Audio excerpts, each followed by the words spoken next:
দুইটা সময় তওবা করে লাভ নাই। একটা হচ্ছে মৌতের যন্ত্রণা শুরু হয়ে গেলে, মৃত্যুর যন্ত্রণা শুরু হয়ে গেলে আগে পা থেকে শুরু হয়ে আস্তে আস্তে গলার দিকে আসে। হাদিসে যেমনটা এসেছে, সূরা ওয়াকিয়ার মধ্যেও আছে যে পায়ের দিক থেকে যন্ত্রণা শুরু হয়ে আস্তে আস্তে আস্তে আস্তে এই গলার দিকে আসে, এবং আত্মাটা গলার এখানে যখন চলে আসে, এখান থেকে মালাকুল মউত আত্মাটাকে নিয়ে চলে যায় এবং চোখ দিয়ে তাকিয়ে থাকে মানুষ। রুহটা চলে গেলে মানুষ চোখ দিয়ে তাকিয়ে থাকে, দেখবেন এই কারণে মৃত ব্যক্তি তাকিয়ে থাকে, চোখ খোলা থাকে। এবং তখন আসমান থেকে সিঁড়ি নামিয়ে দেওয়া হয়, ওই সিঁড়িতে করে আত্মা চলে যাচ্ছে, ও তাকিয়ে দেখে যে আত্মা চলে যাচ্ছে। এবং মানুষ মারা যাওয়ার পরে চোখ জীবিত থাকে অনেকক্ষণ। মেডিকেল সায়েন্স যারা পড়েছে তাদেরকে জিজ্ঞাসা করবে, মানুষ ডেড হয়ে গেলেও চোখ দেখবেন আরও কয়েক ঘন্টা, হয়তো আরও নির্দিষ্ট একটা সময় পর্যন্ত চোখটা কিন্তু জীবিত থাকে।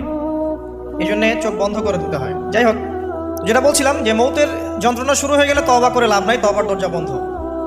আর পশ্চিম দিক থেকে সূর্য উঠে গেলে তওবা করে লাভ নাই, তওবার দরজা বন্ধ।